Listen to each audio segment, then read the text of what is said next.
రూతమ్మ మోయాబీల దగ్గరికి బాగా వినండి, తిరిగి వచ్చింది, అటు తిరిగింది ఇటు తిరిగింది. ఈ తిరుగుతున్న తిరుగులాట్లో ఆ నయోమి ఎవరైతే ఉన్నారో కొడుకులు తీసుకుని అటు ఇటు తిరుగుతుంటే కొన్ని అవిశ్వాస పనులు చేస్తే ఈ అమ్మాయి ఆ కుటుంబంలోకి వచ్చింది కోడలుగా. అదిగో ఆ అమ్మాయి. అత్త ఒక పక్క నలిగిపోయింది, కోడలు ఒక పక్క నలిగిపోయింది, మరొక కోడలు ఉంది, అక్క ఆమె నలిగిపోయింది, వీళ్ళందరూ నలిగిపోయారు. ముగ్గురు కుటుంబంలో ఒకేసారి మగాళ్ళను బాగొట్టుకున్నారు. మా ఆయన పోతే ఏముందిలే, కనీసం నా భర్త లేకపోయినా నా భర్త సహోదరుడు ఉన్నాడు, మా కుటుంబానికి ధైర్యం ఉంటాడు అనుకుంటే ఆయన చనిపోయాడు.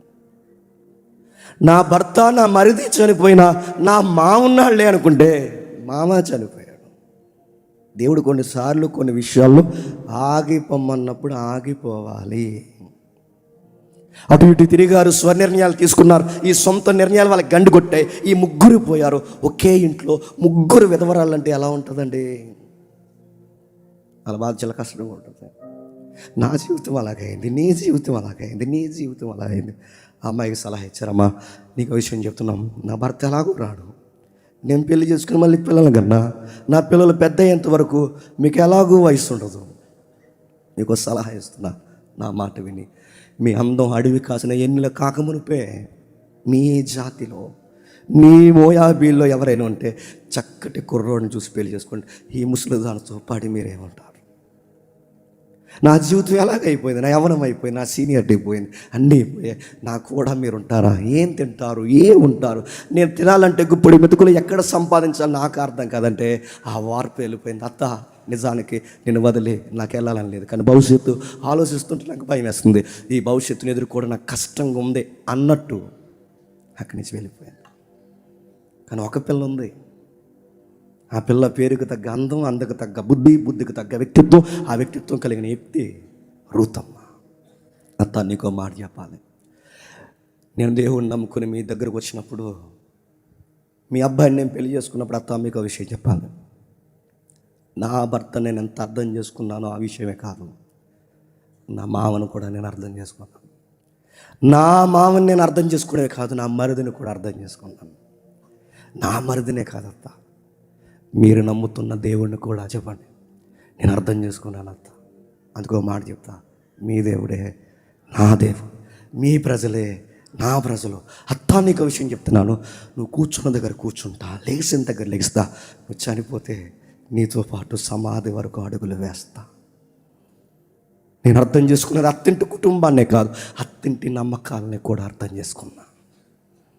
నీతో ఉంటాను అత్త.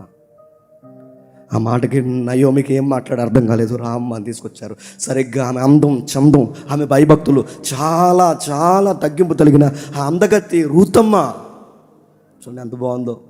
ఏలోనే బాగుందంటే రియల్గా ఎలా ఉంటుందో. ఆవిడ సిస్టర్ గారు అలా ఎగదెగ చూడకండి, మన సీనియర్ సిస్టర్ ఆవిడ. ఏవైతే ఆ కంకుల మధ్య ఏవైతే ఉందో, ఆ ధాన్యపు కంకుల మధ్య ఏవైతే ఆ గోధుమ కంకులు వేడుతున్నప్పుడు ఆ అమ్మాయిని చాలామంది అబ్జర్వ్ చేస్తున్నారు. గుర్తుపెట్టుకుని ఆడపిల్లలు, చెల్లెలు, అక్కలు ఎవరైతే ఉన్నారో, మీ మాట, మీ తీరు, మీ డ్రెస్ కోడ్ సొసైటీ గమనిస్తుంది.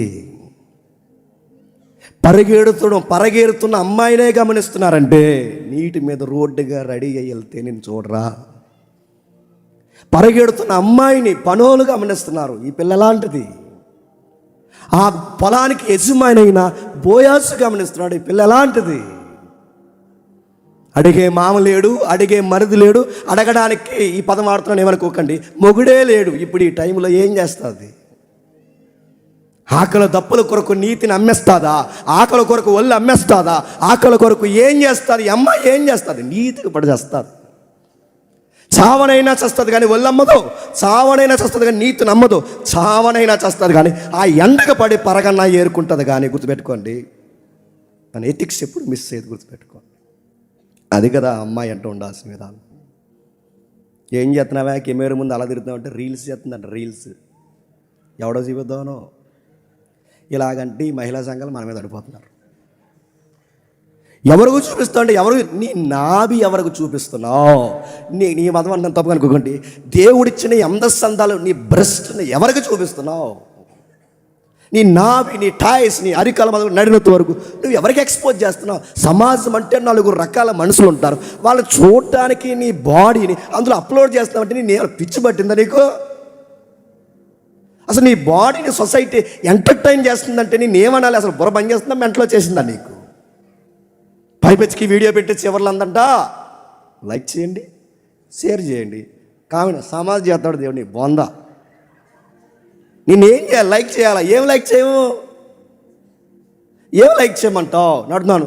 చాలామంది తిడతారు, పోయే కాలం ఏంటంటే ఇలాంటి వీడియోలు చేస్తున్నాను. కొంతమంది చెప్తే అస్సలు మీకు బిగ్ థాట్స్ లేవు, బ్రాడ్నెస్ లేదు. ఏంటి మాకు బ్రాడ్నెస్? ఒక ఆడపిల్లనై ఉండి ఇలాంటి బ్యాడ్ కామెంట్స్ పెడతారంటే ఆడపిల్ల ఉండాలమ్మా. నువ్వు రోడ్డుకి ఏ రంగం చేసి నువ్వు పెద్ద అనకూడదులేండి, ఎందుకు లైవ్ వెళ్తుంది. ఇవన్నీ చేస్తుంటే ఏమంటే సొసైటీ అబ్జర్వ్ చేస్తుంది. నీ ఎదురుకు అంటారు లేదో నాకు తెలియదు కానీ, నీ వెనక అంటారు లేదో నాకు తెలియదు కానీ, నీ పేరెంట్స్ దగ్గర అంటారు, గుర్తుపెట్టుకో. మీ అమ్మాయి అనంటగా తెగట్టేస్తుంది ఇన్స్టాలో రీల్స్. మీ అమ్మాయి అనంటేగా అదే పిచ్చిపాట ఎత్తుంది, డ్యాన్స్ చేస్తుంది. ఆ పిచ్చిపాటకి మీ అమ్మాయినా, ఆయన వయసుకు వచ్చిన అమ్మాయిని అలా డ్యాన్స్ చేస్తుంటే ఏంటండి ఎంతమంది తొంటరేదలు ఈ సమాజంలో చూస్తారండి అని వాళ్ళ ఫాదర్ని అడిగితే వాళ్ళ ఫాదర్కి ఎలా చెప్పిన తల తీసేసినట్టు ఉంటుంది. మళ్ళీ చెప్తున్నాను, తల ముఖాన్ని ఎక్కడ పెట్టుకోవాలి? మోకాల్లోకి వంచుకుని తల కొట్టుకోలేడు, దాన్ని కన్నానని తల కొట్టుకోవాలా? ఏమైపోతాడు మీ ఫాదర్? ఏమైపోతాడు? నేను అల్లారి ముద్దుగా పెంచిన మీ అమ్మ ఏమైపోతుంది?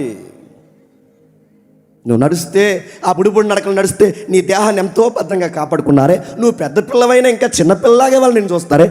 ఈ వయసులో కూడా వాళ్ళకి గౌరవం నిలబెట్టడానికి పోయి నువ్వు ఇలాంటి పిచ్చి పనులు చేస్తే ఏమైపోతావు? రూతమ్మను చూడు. ఈ రూతు సమంత రూతు కాదు, మన రూతు. ఆ సమంత ఈ పేరెట్ మన బరువు తీసింది. ఈవిడ సమంత చేసే పనులు చేద్దాం డైరెక్ట్గానే అంటున్నాను. ఈ వీడియో రీల్ కట్ చేసి సమంత గారి దగ్గరికి వెళ్ళినా, అమ్మ సమంత, నీ క్రిస్టియన్ ఎథిక్స్ నువ్వు మర్చిపోయావు, అందుకే నీ లైఫ్లో క్రైసిస్ స్టార్ట్ అయింది, నీకు అర్థం కాలేదు. ఇప్పటికీ ఈ దిక్కుమాలిన దేవుని ఎక్కిరించే పనులు చేస్తున్నావు కనుకే నేను మళ్ళీ చెప్తాను, ఎఫెక్ట్ అవుతున్నావు. ఈ వ్యక్తులు, రకరకాల వ్యక్తులు నీ జీవితంలోకి వచ్చారు పోయారు. ఎందుకు? నువ్వు రూతమ్మలా నిలబడితే భలే ఉండే నీ లైఫ్. ఏమనుకుంటున్నావు? రూతమ్మను చూడు, రూతమ్మ జీవితం ఎంత బాగుందో, రూతమ్మ జీవితం ఎంత బాగుందో, ఆశ్చర్యకరం. అమోహముగా ఆ సొసైటీ అబ్జర్వ్ చేస్తుందంట. ఆ యజమాని పోయేదాడు, రే పద్ధతి అయిన పిల్ల, ఎవడైనా కామెంట్ చేసినా, ఎవడైనా రాంగ్ లుక్ వేసినా, ఎవడైనా కనుసైగలు చేసినా గుడ్లు బిగాసిన ఏమనుకుంటున్నారు? పనికొచ్చారు, పని చేసుకుని పొండి. ఆ పిల్ల జోలికి పోయారా సమాధి చేసేస్తాను ఏమనుకుంటున్నారు? మరో మాట కూడా చెప్పాడు. మరో మాట ఏమన్నా తెలుసు? ఇదిగో ఆ అమ్మాయి ఏరుకుంటున్నప్పుడు వెనకాల ఎవరైనా ఆమె వస్తున్నప్పుడు మీరు చూసి చూడట్టుకొని పనలో వదిలేయండి. అలా దేవుడు అమ్మాయిని పిలుచుకున్నాడు, నిలబెట్టుకున్నాడు. ఆ అమ్మాయికి ఒక యజమాని కాదు. ఎవరు యజమాని అంటే ఏ పొలంలో అయితే పరిగెరిందో ఆ ఎండకి తన అందాన్ని చూడలేదు, ఆ ఎండకి తన సౌందర్యాన్ని పట్టించుకోలేదు, తన ఎండకి తన రంగంతా ఫేడ్ అవుట్ అవుతుంది అనుకోలేదు. ఎక్కడేమనుకోలేదు, నా ఎండకి నా అందం పోయినా, నా ఎండకి నా సౌందర్యం పోయినా, ఏం పోయినా, వయసు అయిపోయినా, నా తల్లి వయసు ఉన్నా, నా అత్తమ్మకి గుప్పుడు మెతుకులు పెట్టడానికి నా అందం పోయినా పర్లేదని పొలంలో పడి తిరుగుతుంది. ఏదో రాసేస్తున్నారంటే ఈ మధ్య ముఖానికి, అది పైపరు ఊడిపోతుంది. ఏంటన్నా దాని పేరు? అదేదో వాడుతున్నావా? అదే మొగోళ్ళు రాసేస్తున్నారు, ఆడవాళ్ళు రాసేస్తున్నారు. ఈ పైపరుగా ఈ క్యాన్సర్ స్పెషలిస్ట్ డాక్టర్ గారు అడుగుతున్నారు. అలాంటివి వాడితే పోతారు, స్కిన్ క్యాన్సర్ వచ్చి పోతారు. ఎలా ఉన్నదాన్ని అలా ఉంచండి. ఇంకా నీకు బ్రైట్నెస్ కావాలంటే రోజుకి 3 సార్లు స్నానం చేయి, మంచిగా స్నానం చేయి, మంచి ఫుడ్ తిను. ఆ చెత్తారం ఆ పానీపూరీలు పాసిపానీపూరీలు తినకుండా మంచి ఫ్రూట్స్ తిను, గ్లోస్తో. అలా ఒకటి ఏది పడితే అది వాడితే అందం బాగా, అందానికి విలువ వచ్చి చదువులకు కొట్టిన ఉన్నారు, అందానికి విలువ వచ్చి కుటుంబం పరువు తీసి ఉన్నారు, అందాన్ని ఎక్స్పోజ్ చేసి కుటుంబానికి తలవంపులు తెచ్చిన ఉన్నారు. కానీ ఈ అమ్మాయి అందాన్ని పక్కన పడేసి పొలం పొరలు ఏరుకుంటుందంట. ఆ పొలంలో ఈ పరిగేరుకుంటే అమ్మాయి అందంట, నా అందం పోయినా పర్లేదు, నా సౌందర్యం పోయినా పర్లేదు, నా రంగంతో పోయినా పర్లేదు, నా అట్రాక్షన్ పోయినా పర్లేదు, మా అత్తమ్మకు ఇప్పుడు మెతుకులు పెట్టడానికి నా అందాన్ని కూడా పెట్టుబడిగా ఈ సూర్యుడికి అంకితం చేసేస్తాను అంతే. అలాంటి అమ్మాయికి దేవుడిచ్చిన గిఫ్ట్ ఏంటి చెప్పిన? విలువలకు పడి నిలబడిన, విలువల కోసం నిలబడిన ఏ తల్లికైనా, తండ్రికైనా, ఏ తమ్ముడికైనా, చెల్లికైనా, ఎవరికైనా విలువలకి పెద్ద పెట్టేసిన వారిని, నీలాంటి విలువలు ఉన్న వారిని నీ జీవితంలోకి దేవుడు తీసుకొస్తాడు. ఏ పొలంలో అయితే పరిగెరిందో ఆ పొలానికే, గుర్తుపెట్టుకోండి, ఏ పొలంలో పరిగెరిందో ఆ పొలానికి యజమానురాలు అయిపోయింది. ఏ పొలంలో అయితే ఉందో ఆ పొలానికి యజమానురాలు అయిపోయింది. ఆ యజమానుడి పేరు బోయాస్.